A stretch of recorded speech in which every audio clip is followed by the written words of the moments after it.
Bienvenidos a la Universidad Nacional de Colombia y a este seminario de Historia de Colombia del siglo XX y lo que va del XXI. Este es un seminario que se hace para estudiantes de ciencia política, pero que puede ser visto y seguido por cualquier persona y que sirve para que se puedan informar sobre el origen de los problemas estructurales de nuestra nación y adquirir desde allí los fundamentos para su opinión política. Es un seminario de historia que contribuye a la formación de la cultura política. El programa de Historia Económica y Política de Colombia 2, hay un programa 1 que es el siglo XIX, se fija como propósito esencial ubicar al estudiante en el contexto del desarrollo de la historia colombiana, haciendo particular énfasis en el desarrollo político y económico de los siglos XX y lo que va del XXI.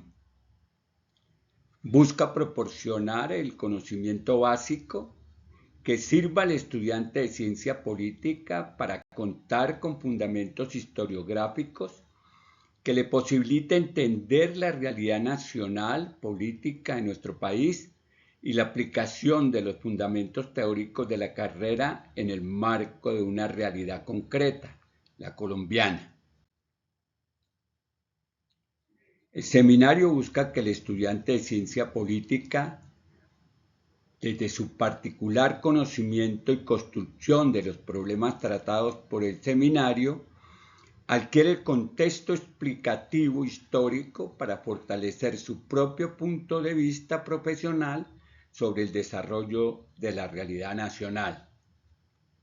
El seminario funciona como un espacio de conversación y construcción colectiva de conocimientos en el que la participación de los estudiantes y sus experiencias de investigación resultan de vital importancia, no solo para la comprensión y el tratamiento académico de las problemáticas de la historia, sino, en lo esencial, en su aplicación en el desempeño profesional del politólogo. El seminario funciona como un observatorio político de coyuntura que nutre la discusión de la realidad inmediata y aporta su análisis y comprensión propositiva desde el conocimiento histórico. ¿Cuál es el propósito de este seminario? El propósito del seminario es la generación de un espacio de formación académica que favorezca la adquisición de los conocimientos que dan razón por los procesos históricos de los conflictos económicos y sociales y políticos del siglo XX y lo que va del siglo XXI, ya un cuarto de siglo, en Colombia, y desarrolle las competencias básicas de la investigación historiográfica aplicada a la ciencia política. Se ha fijado como objetivos proporcionar a los asistentes las herramientas conceptuales, metodológicas y de conocimiento histórico esencial para la formación de su pensamiento historiográfico, que le permita asumir el trabajo de investigación y análisis político sobre la base del conocimiento de la realidad económica, social y política de la sociedad colombiana. Tiene como objetivos específicos proporcionar al estudiante unos referentes teóricos metodológicos básicos que le posibiliten la comprensión de la historia nacional en sus dinámicas económicas, políticas y sociales. Estos referentes teóricos no constituyen un espacio del seminario dedicado básicamente a enunciar conceptos o procesos metodológicos, sino que atraviesan el desarrollo del seminario, haciendo parte de él y constituyéndose en lo esencial en un componente del aprendizaje de la historia del país que el politólogo debe tomar en consideración para sus análisis y las proyecciones y perspectivas que quiera hacerse de los conflictos. Busca también generar un espacio de reflexión académica sobre las líneas y ejes de investigación histórica y la importancia de estas para la ciencia política. Hay una periodización que hace este seminario que es muy importante tomar en consideración con el propósito de que cada momento de la historia del país en los últimos 125 años pueda ser observada bajo características específicas que son las que le determinan a la historiografía y a los conflictos en nuestro país las características y naturalezas de los mismos. Definir un ejercicio de investigación bibliográfica sobre un periodo o problema de la historia colombiana. Cada estudiante, en particular los que toman este curso de manera virtual, tendrán la posibilidad de elaborar un trabajo en el que, a partir de estudios bibliográficos, de investigación bibliográfica, podrán establecer un tema a investigar o un problema o un actor de los conflictos sociales, económicos y políticos de nuestra nación y elaborar sobre él un trabajo final. El contenido del seminario. El Seminario de Historia Económica y Política de Colombia toma en consideración 4 ejes de reflexión. El primer eje está dedicado en lo esencial a construir los contextos internacionales en el que se desarrollan los procesos históricos del país. Un segundo eje aborda los procesos de transformación y desarrollo de la economía de la nación en la configuración del modelo de economía mundial. El tercer eje se centra en la dinámica de configuración de los grupos, movimientos y conflictos sociales, y el cuarto eje mira en el contexto de lo internacional, lo económico y lo social, lo referente a los conflictos políticos. El seminario buscará hacer un seguimiento juicioso a los procesos históricos de la sociedad colombiana, haciendo particular énfasis en los puntos de inflexión de esta y en los problemas que le son relevantes. No hace una preparación de cada eje, una separación de cada eje para su desarrollo particular, sino que lo aborda integralmente en cada momento. La historia política de Colombia comienza reflexionando, este seminario de historia política de Colombia comienza reflexionando el contexto internacional en el que el país aborda el siglo XX y la herencia del siglo anterior.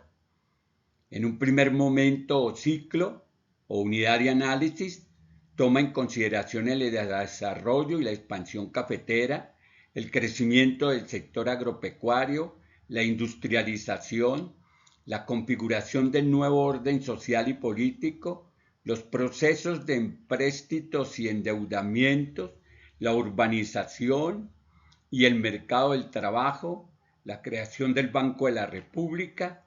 Mira el impacto de la Primera Guerra Mundial y la Revolución de 1917 en la sociedad colombiana. En un segundo ciclo de estudio y reflexión, mira la crisis mundial y los cambios estructurales que se producen en la economía y la política colombiana entre 1929 y 1954.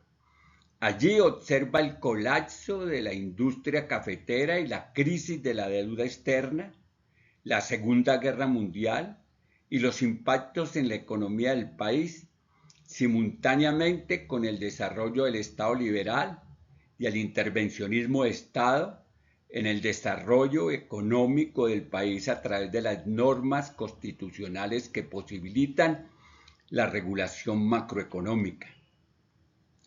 Especial atención se presta al desarrollo de los movimientos sociales y populares y a las reformas sociales que se van a dar durante este periodo.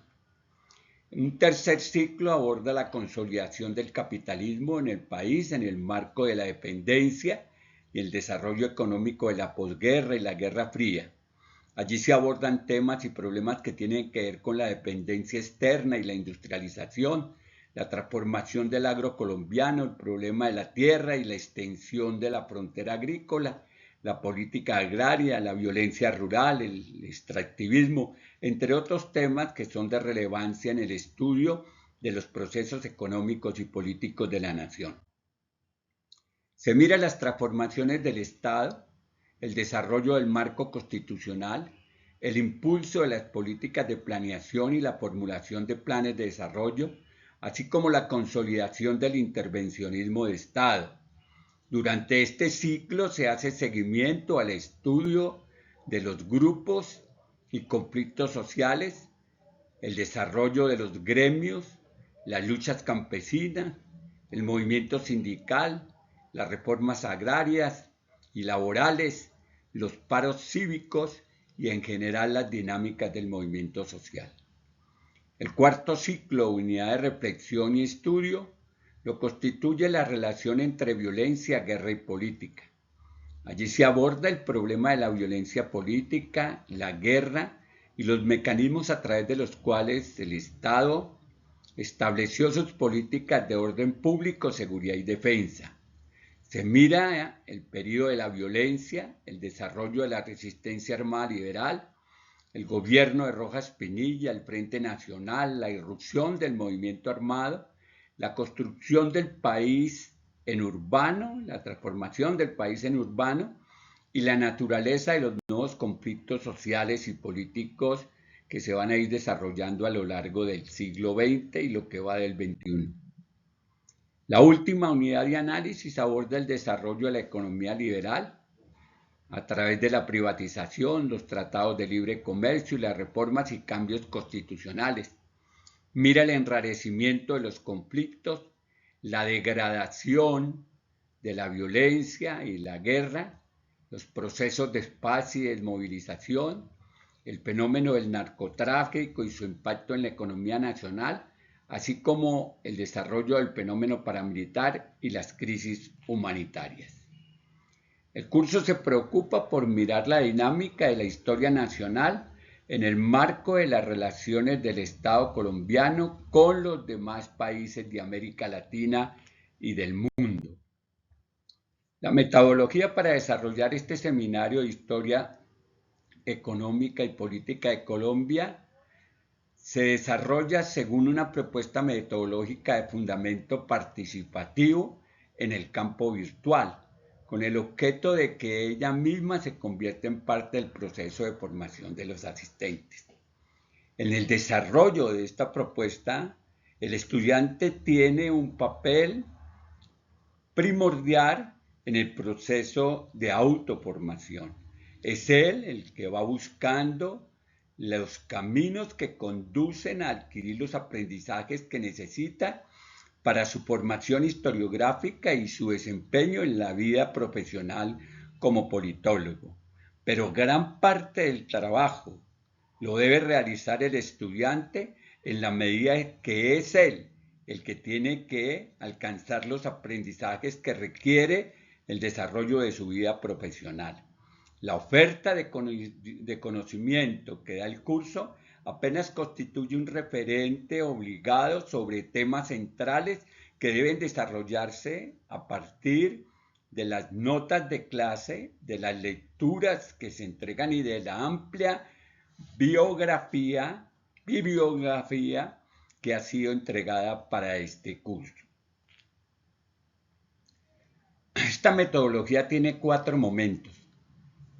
En el primer momento se introduce brevemente el tema con el objeto de abrir el espacio de participación de los asistentes, de tal manera que ellos desde su experiencia y conocimiento sean los primeros que agoten la discusión en el universo de su propia formación, hagan las preguntas, los comentarios, todos los que puedan hacer a través del chat.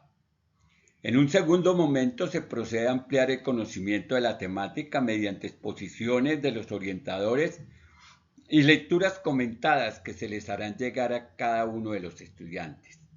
En el tercer momento se establece una relación de apropiación pedagógica del conocimiento adquirido con el propósito de ubicarlo en un contexto social significativo de aprendizaje. Y en el cuarto momento se concluye sobre el tema y en conjunto se elabora una memoria que ha de quedar para el trabajo de los asistentes. La estrategia de evaluación es una estrategia que sigue como parámetro esencial la evaluación de proceso, que se soporta sobre los siguientes aspectos. Primero, la participación en las discusiones y reflexión de las lecturas guías y la decodificación de los mapas conceptuales que se utilizarán en el seminario. Para ello se hará uso del chat de la clase.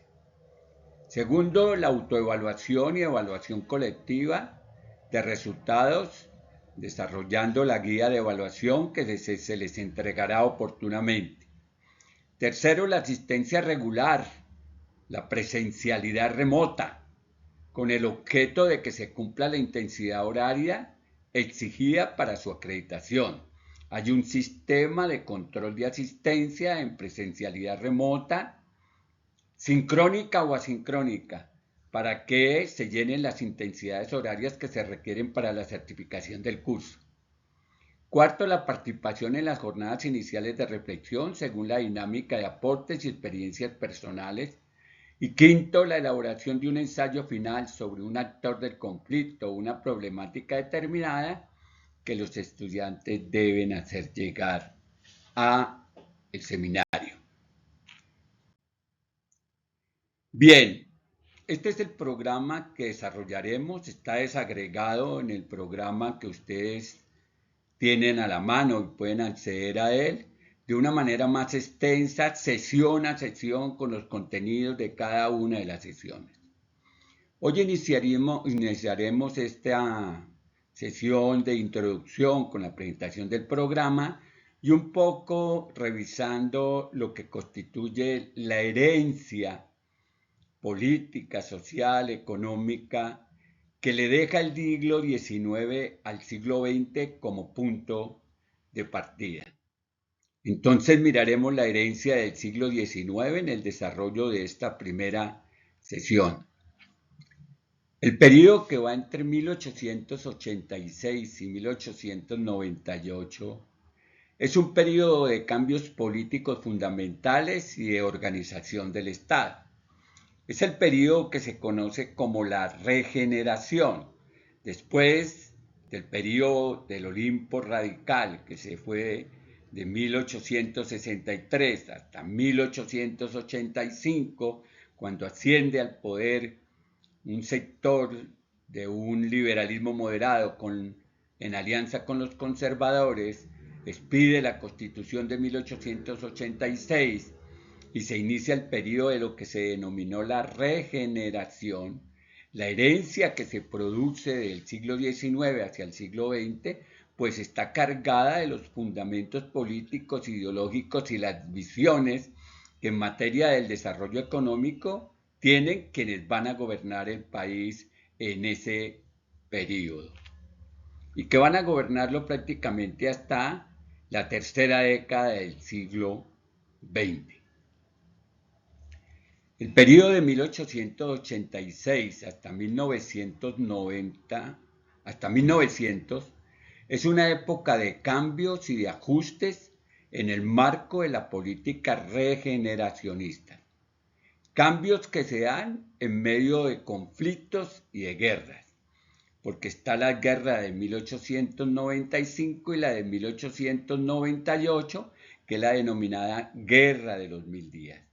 Pero está en un periodo de conflictividades en el marco de esa herencia de violencia y guerra que el siglo XIX, en cabeza de los partidos liberal y conservador, le heredan al siglo XX y que atravesará prácticamente todo el siglo XX en un hecho que va a marcar la historia del país y es la introducción de las armas al ejercicio de la política, lo que constituye uno de los grandes problemas estructurales de la nación que no hemos podido resolver aún. Durante este periodo se creó el Banco Nacional y se hace una emisión de moneda de curso forzado con el propósito de ayudar a resolver los graves problemas económicos que tiene el país como consecuencia del desarrollo de esos ciclos de violencia y de guerra. La inflación interna favorece a los exportadores. Siempre los procesos inflacionarios favorecen a los exportadores en la medida en que el cambio de la moneda o de las divisas que logra construir el sector exportador en el desarrollo de la economía tiene un cambio mayor al interior cuando se producen los procesos inflacionarios. Los regeneradores se declaran proteccionistas y defensores de la industria que en ese tiempo está dedicada a la cerveza, los alimentos, las pastas, los chocolates, entre otros productos. Es fundamentalmente industria de licores e industria de alimentos. Se está desarrollando también la industria textil y la industria de la confección, dado que el modelo de producción económica exportadora, el extractivismo agrario soportado sobre la producción cafetera y la exportación del grano, pues ha ido generando unas condiciones específicas de desarrollo que van a posibilitar la acumulación originaria de capital y van a permitirle al país avanzar en los aspectos económicos que lo llevan al desarrollo del modelo capitalista dependiente. El autoritarismo no detuvo el carácter belicista de los liberales, la supresión de los derechos de la posesión de un ambiente bélico. La Convención Liberal de 1892 aprueba avanzar dentro de la ley y prepararse para la guerra. Los actos belicistas aumentan la represión arbitraria. La insurrección liberal de 1895, la guerra de 1895, es derrotada y el partido de gobierno se divide en dos sectores. Una fracción al frente de Miguel Antonio Caro, del Partido Nacional, que pensaba que sería vivir sin liberales.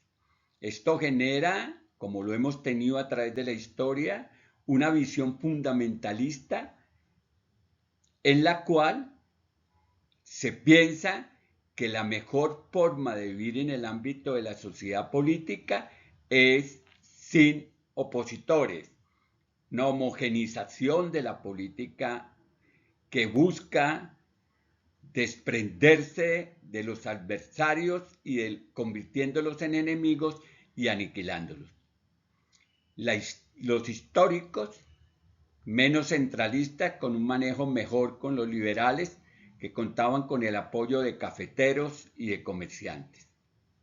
Entonces estas dos fracciones, la del Partido Nacional y la de los históricos, constituye una de las particulares formas en que los sectores políticos, los partidos políticos, las organizaciones políticas han evolucionado, con fraccionamientos, con divisiones, con conflictos internos que lleva a que se creen grupos que van a ir desarrollándose de distinta manera a lo largo de la historia.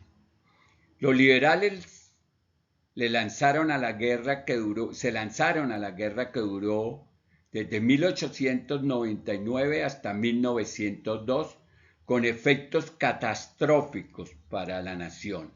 Es la conocida Guerra de los 1000 días, que entre otras cosas introduce otro elemento que ha sido duramente cuestionado en el desarrollo de los ciclos de violencia y de guerra en nuestro país, que tiene que ver con el reclutamiento de niños, porque en esa guerra se reclutaron niños y se llevaron a la guerra y desde luego muchos de esos niños fenecieron el desarrollo de esos conflictos. Dirigentes que esperaban que las cosas cambiaran sin recurrir a la guerra, como Aquileo Parra, Felipe Pérez, Salvador Camacho Rondán, fueron avasallados por los jóvenes liberales de las provincias que creían que solo la guerra les llevaba los derechos. Este es otro elemento que ha permanecido en la historia política de la nación. La creencia que es a través de la utilización de la fuerza que se puede acceder al ejercicio del poder y a través del ejercicio del poder al ejercicio pleno de los derechos. Ese elemento persiste en el desarrollo de nuestros conflictos, particularmente en las organizaciones armadas ilegales que tienen un corte político, que tienen una tradición insurgente, que piensan que es a través del ejercicio de la fuerza cada vez más compleja en sus aplicaciones, la que puede llevarlos al ejercicio del poder político y a través del ejercicio del poder político hacer efectivas sus agendas de cambio y de transformación. Muchas de esas organizaciones a lo largo del siglo XX van a avanzar en caminos de dejación de armas, en acuerdos políticos y se van a institucionalizar, como lo veremos en el desarrollo de este curso. Los históricos y liberales legalistas buscan detener la guerra con una reforma electoral, pero esa reforma electoral no da los resultados esperados. El 31 de julio de 1900, los históricos con Marroquín se tomaron el poder. La guerra sigue hasta 1902, cuando se firman los tratados de Neerlandia y Wisconsin, que ponen fin al desarrollo de esta guerra. Los liberales abandonan las armas con la promesa de reformas y amnistía plena. Sin embargo, otro de los componentes esenciales en el desarrollo de nuestros conflictos armados es que la firma de los acuerdos está acompañada de procesos de aniquilamiento a quienes firmaron los acuerdos. Esto es un lastre que cargamos desde los levantamientos comuneros. A lo largo de toda la historia del país, quienes firman acuerdos de paz posteriormente son asesinados. Y esto genera unas objeciones y dudas razonables en relación con el cumplimiento de acuerdos. El último acuerdo firmado en el 2016 ha dejado más de medio centenar de muertos. Entonces, la firma de los acuerdos y los procesos de solución política se ven oscurecidos por este tipo de práctica criminal que, una vez desmovilizados quienes estuvieron en arma, siguen procesos de aniquilamiento y de muerte. La violación de los derechos de los prisioneros y las ejecuciones generó odios y resentimientos mutuos que va a influir en la política posterior. Si bien es cierto, se firma el acuerdo de Wisconsin y se pone fin a la guerra de los 1000 días, el pálpito de la violencia sigue latente y se va a reactivar a partir de 1930, que va a llevar hacia mediados del siglo a un ciclo profundo de violencia. Como resultado de la guerra de los 1000 días, Panamá se independiza. Panamá, que había estado unida a Colombia desde 1822, se independiza de nuestro país. Cuando uno se acerca a la historia panameña, no hay en el relato histórico ni en la narrativa histórica todo lo que nosotros hemos construido desde nuestra propia narrativa histórica acerca del rapto de Panamá, del robo de Panamá. Lo que hay en la historia panameña es que los panameños retoman su autonomía, su independencia en 1902, después de 80 años de estar unidos a los procesos políticos de la nación colombiana. Se suspendió el proyecto del ferrocarril de Panamá, que se había iniciado en 1857, que unía el Atlántico con el Pacífico antes de que el canal de Panamá se construyera. En 1879 Colombia autoriza a una compañía francesa la construcción del canal, pero esta fracasa. Colombia y Estados Unidos firman el Tratado de Rhan-Hay en 1902 que permite a los Estados Unidos hacer el canal. En 1903 el gobierno colombiano rechaza el tratado. Sin embargo, el 3 de noviembre Panamá declara su independencia con el apoyo de Teodoro Roosevelt.